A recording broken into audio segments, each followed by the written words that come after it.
Saludos, hoy converso con Carlota García Encina. Ella es investigadora principal de Estados Unidos y Relaciones Transatlánticas del Real Instituto Elcano. El Real Instituto es un think tank que se especializa en estudios internacionales y estratégicos y está ubicado en Madrid. Carlota, la primera pregunta me llamó la atención. Europa y particularmente España estuvo en vilo con las elecciones de Estados Unidos. ¿Por qué? ¿Qué estaba en juego a nivel internacional? Bueno, estaba todo el mundo en vilo y yo creo que de una forma no oficial, pero sí de una manera abierta, todo el mundo esperaba que hubiera un cambio en Estados Unidos. ¿Por qué? Porque sí que es verdad que durante estos casi 4 años de presidencia de la administración Trump, las relaciones entre Estados Unidos y Europa no han sido buenas. Donald Trump incluso durante la campaña electoral atacó a la Unión Europea, atacó a la OTAN y lo ha estado haciendo desde el primer día en que se sentó en el despacho Oval. Ha sido difícil para la Unión Europea saber cómo negociar, cómo hablar con Donald Trump. Donald Trump ha hecho una política exterior muy personal y saltándose de alguna manera todos los procedimientos, ¿no? Saltándose las instituciones europeas, saltándose grandes estados con sus burocracias como puede ser Francia, y eso es lo que nos chocaba a nosotros europeos, ¿no? Si ves la Unión Europea, su comisión, su parlamento, su forma de proceder chocaba con esta forma tan personal y personalista, ¿no? de Donald Trump. Por otro lado, como ya he dicho, el propio Donald Trump dijo pues ha dicho que la OTAN está obsoleta, que la Unión Europea se creó para hacer competencia solo a Estados Unidos, y luego algo importante que ha hecho que ha dado prioridad a las relaciones bilaterales por encima de las multilaterales. Es decir, ha hecho una estrategia de dividir de alguna manera a Europa para sacar provecho, ¿no? Divide y vencerás, pues de alguna manera eso, ¿no? Mucha más relación bilateral con los países de Europa del Este como Polonia y relación más conflictiva con otros países como puede ser Francia, Alemania. ¿Qué se espera que cambie de forma inmediata ahora con la entrada de la administración Biden? ¿Qué es lo primero que debemos empezar a ver a nivel internacional? Bueno, con Biden, con Joe Biden, va a haber una vuelta a la cooperación internacional, una vuelta a mirar a los aliados, mirarles para cooperar frente sobre todo a las grandes amenazas transnacionales.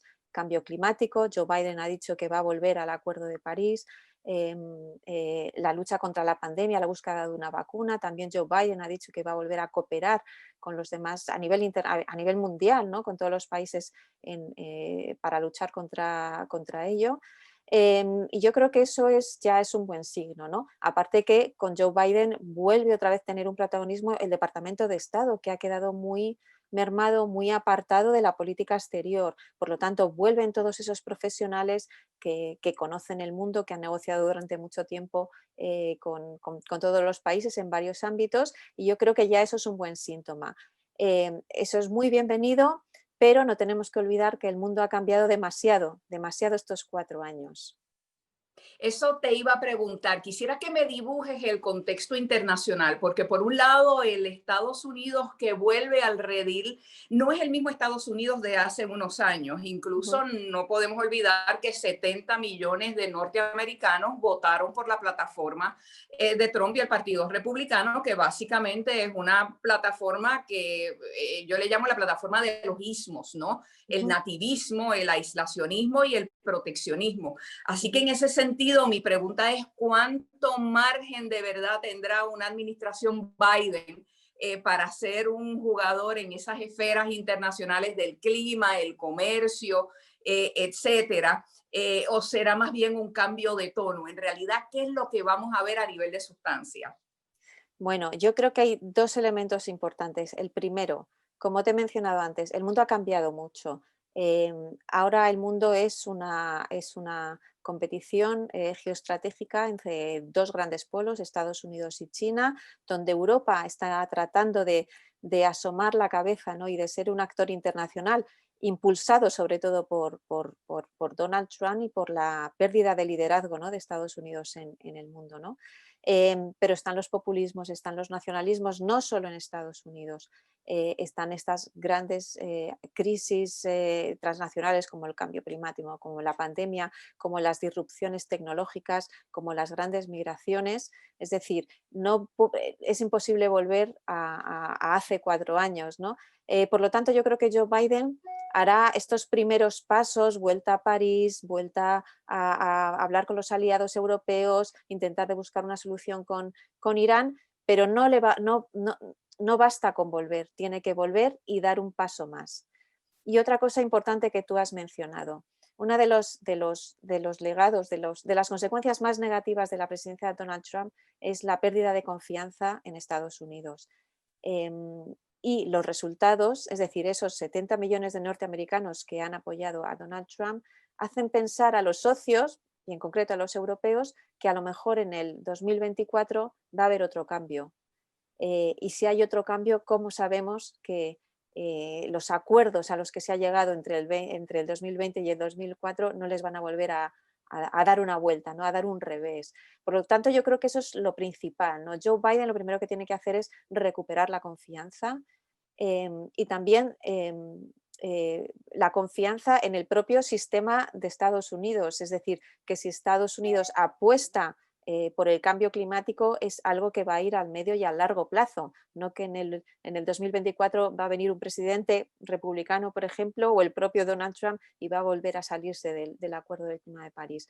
Entonces, por eso yo creo que no es fácil, no es fácil por ningún lado. Claro, déjame preguntarte algo. Uno de los temas también más importantes es el tema económico, ¿no? Y estos años vimos una especie de guerra arancelaria declarada por el presidente saliente Trump y Europa.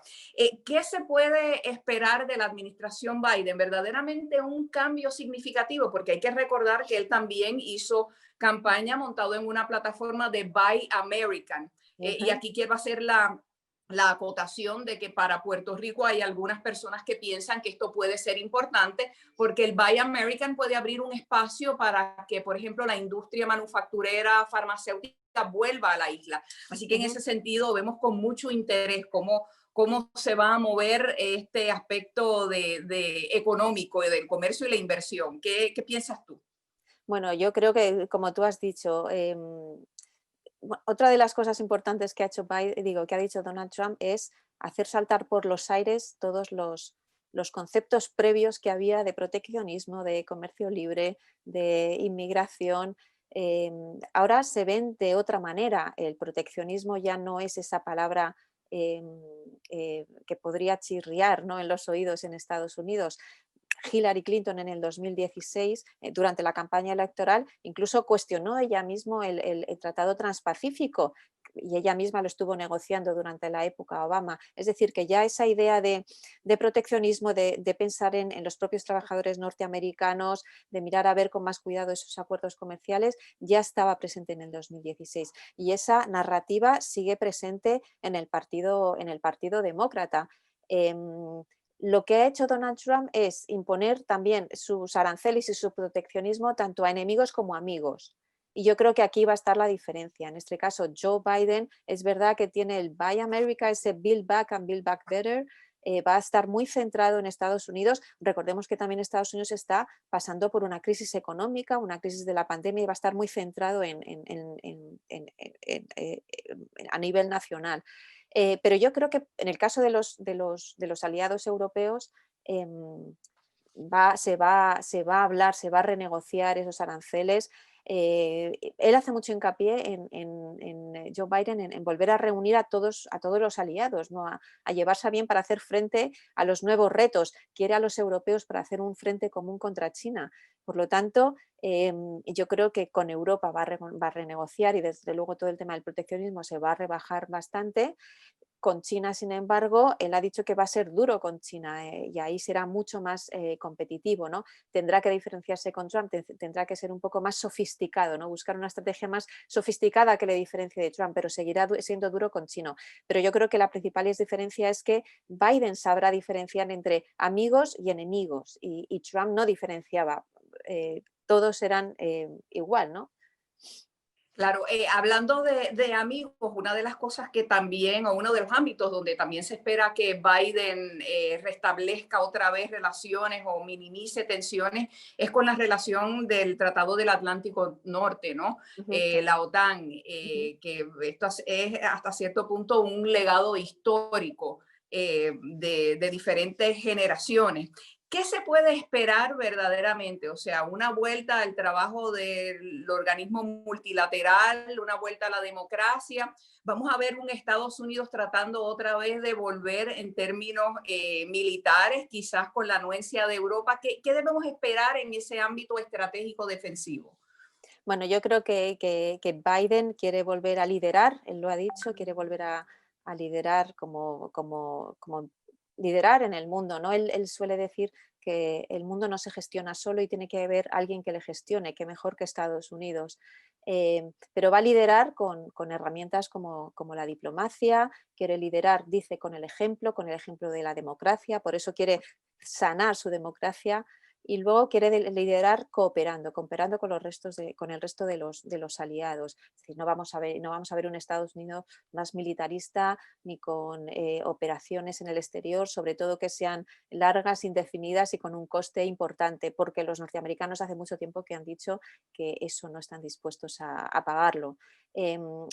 Por otro lado, eh, sí que va a apoyar a la OTAN. También le viene muy bien. Si tienes una OTAN fortalecida, ella se encargará de hacerle frente a Rusia. Rusia estará ahí y Biden ha dicho que va a ser duro con Rusia. Para eso necesita la OTAN.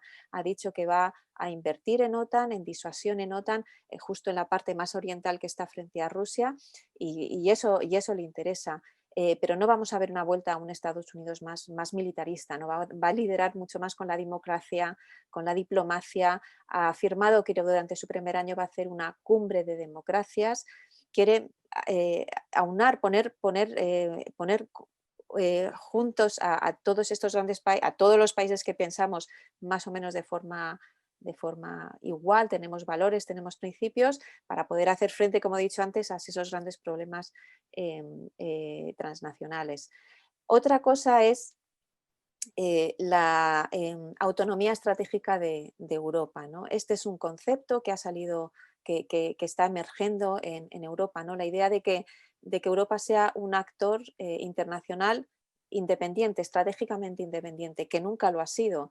Lo que pasa es que estos años de Donald Trump de alguna manera han obligado a Europa a pensar cuáles son sus propios intereses y cuál quiere ser su propio rol. Entonces, aquí entramos un poco en un conflicto, ¿no? Con Biden queriendo liderar el mundo, ¿cómo va a haber esa autonomía estratégica de Europa? Europa no debería dejar ese camino que ha iniciado porque es bueno. Por otro lado, Estados Unidos, ¿hasta qué punto va a dejar que Europa sea estratégicamente independiente, ¿no? Entonces yo creo que es algo interesante que seguir, ¿no? A ver cómo eso puede encajar entre Washington y Bruselas.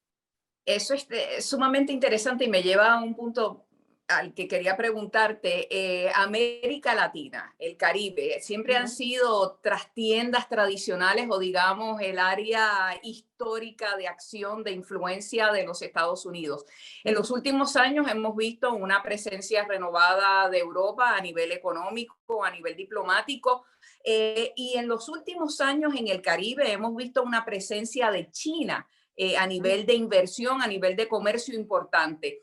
Vamos ahora a aterrizar todo este juego geopolítico y comercial en el Caribe. ¿Cómo tú ves precisamente que quizás van a transcurrir los próximos años? Bueno, China es el centro de la política exterior de Estados Unidos, incluso la doméstica. Cuando Biden dice que quiere invertir dentro en educación, en tecnología, en infraestructuras, es para ser fuerte dentro y salir fuera y competir. ¿Competir contra quién? Contra China, que es el gran rival en esta competición geoestratégica que tenemos. Igual que quiere que tener a sus aliados al lado para hacer ese frente, para crear un frente para hacer frente precisamente a China.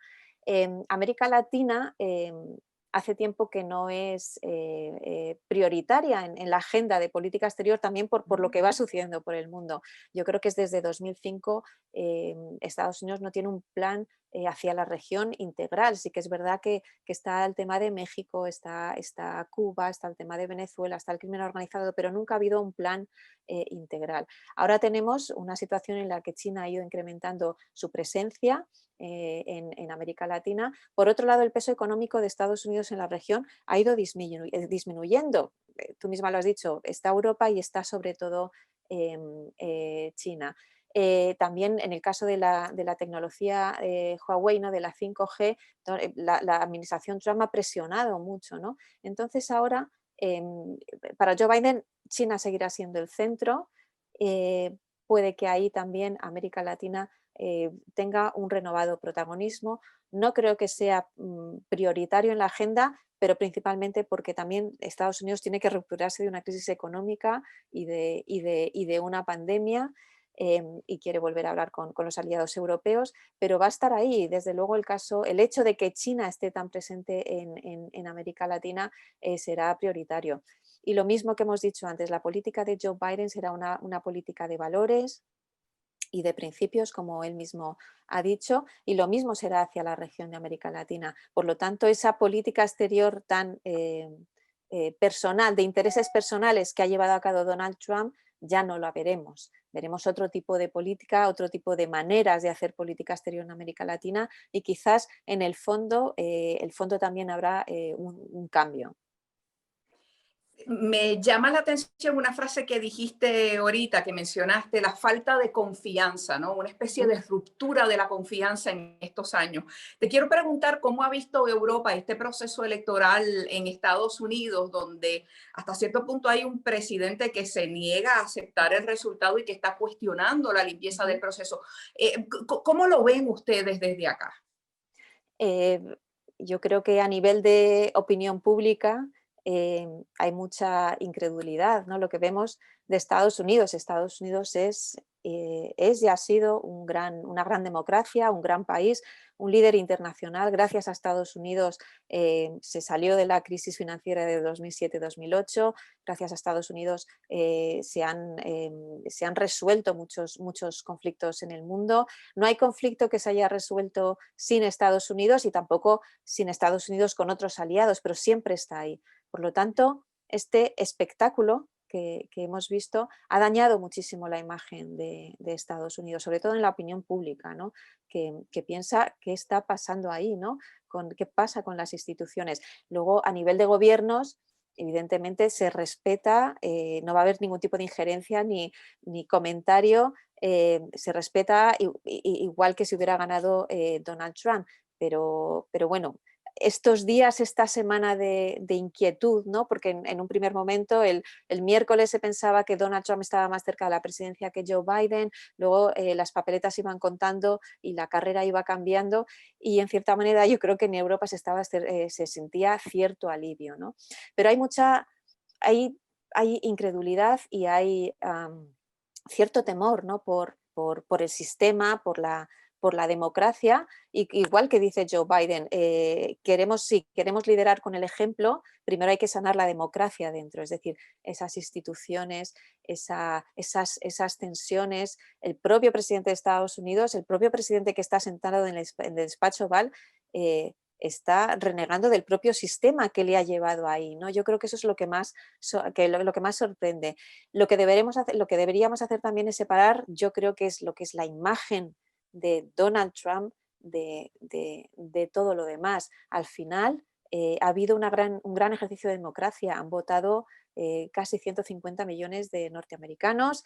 El recuento ha sido muy lento y eso significa que el proceso ha funcionado, ha sido muy claro, ha sido muy transparente. No sé si recordáis las cámaras viendo cómo se iban contando uno a uno y al final hay un resultado y son los norteamericanos lo que han votado. Es decir, yo creo que nos tenemos que dar con eso, ¿no? Han hecho un ejercicio de democracia y ahora pues Estados Unidos pues seguirá hacia adelante con otro commander in chief y con otro presidente que es Joe Biden, que nos tendría que dar a todos mayor confianza y a ver qué tal salen las cosas.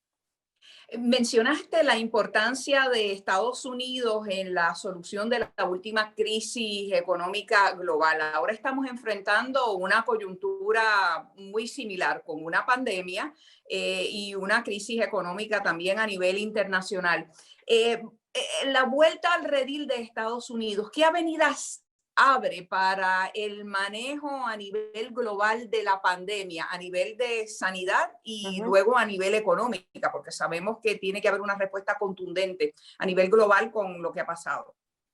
Pues mira, con el tema de la pandemia ha quedado muy evidente dos cosas, que Estados Unidos o la administración Trump no tenía ningún interés por liderar ninguna respuesta ni volver al orden internacional, a cooperar con el resto de países. Y la segunda, que sin Estados Unidos el resto del mundo no ha sabido ponerse de acuerdo para hacer frente a una pandemia como esta. Es decir, se ha echado de menos a un liderazgo claro que sea capaz de aunar las fuerzas de todos, de sentarles en todos en la misma mesa y de llegar a una serie de medidas, de conclusiones para afrontar la crisis. Por lo tanto, yo creo que eh, todavía no tenemos alternativa a ese liderazgo estadounidense, que una de sus características es su capacidad para poner a los países de acuerdo. Yo creo que con Biden eso puede ser posible y yo creo que ese es un buen inicio, ¿no? Para volver un poco al mundo, ¿no? Para sacar otra vez a Estados Unidos al mundo, ¿no? El resolver una crisis que es global como es esta de la pandemia. Y yo creo que tienen todavía las herramientas y la capacidad de intentar impulsar junto al resto de los países esa cooperación internacional tan importante, ¿no? Yo espero que sí. Insisto, no es el mismo mundo, todos hemos cambiado mucho, Estados Unidos ha perdido muchísima primacía, hay muchos otros países que están emergiendo, que están saliendo, es decir, China tiene que tener su papel, Europa tiene que tener su papel, otros países también, entonces habrá que buscar una manera algo diferente, ¿no? Algo más sofisticado para cooperar, pero sin duda Estados Unidos tiene que estar ahí también. Incluso me imagino que lo que estás planteando lo planteas no solo para la cuestión a nivel de sanidad, de salud pública, sino también de la respuesta económica que hay que darle a todo esto. Una economía como la de Estados Unidos tiene que estar, me imagino, sobre la mesa. Sí, por supuesto, y por lo que hemos oído, a Donald Trump volverá a la Organización Mundial del Comercio a seguir esas reglas, porque es la manera de hacer frente a China, en el sentido de obligar a China a que también cumpla las reglas, ¿no? Del comercio y de competencia. Evidentemente hay muchas cosas que cambiar, hay muchas cosas que reformar. Esto ya es algo que llevamos mucho tiempo oyéndolo. Todos estos grandes organismos multinacionales, internacionales, que son heredados de la Segunda Guerra Mundial y que evidentemente tienen que cambiar, tienen que modernizarse, tienen que adaptarse al mundo actual y al mundo futuro, ¿no? Pero esa reforma, lo mismo, yo creo que esa reforma tampoco se puede llevar a cabo sin Estados Unidos por el peso que ha tenido, porque el dólar sigue siendo la moneda más importante en el mundo, por muchas otras cuestiones, pero no podemos obviar, ¿no? a Estados Unidos. Claro, no quisiera terminar esta conversación sin preguntarte por Puerto Rico. Puerto Rico está enfrentando posiblemente una de sus coyunturas más complicadas en muchísimo tiempo. Una bancarrota de la deuda pública, la imposición de una junta de control fiscal por parte del Congreso de Estados Unidos, hasta cierto punto un colapso de la institucionalidad a nivel de gestión local y ahora un plebiscito en el que poco más de la mitad de la población optó por la estadidad, pero con la realidad de que ese plebiscito no es vinculante de Ujú. parte de Estados Unidos. ¿Cómo ven desde Europa la situación de Puerto Rico? ¿Como un asunto doméstico de Estados Unidos o como una especie de agenda descolonial inacabada? ¿Cómo lo ven?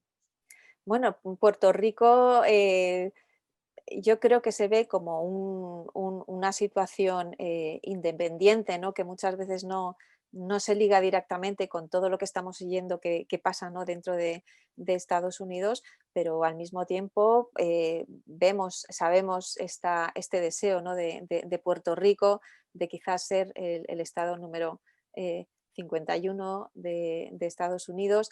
Tenemos muy grabadas las imágenes de las catástrofes naturales que han pasado en Puerto Rico, la imagen de Donald Trump y cómo abordó, cómo intentó solucionar estas catástrofes, que yo creo que a nosotros nos sorprendió muchísimo.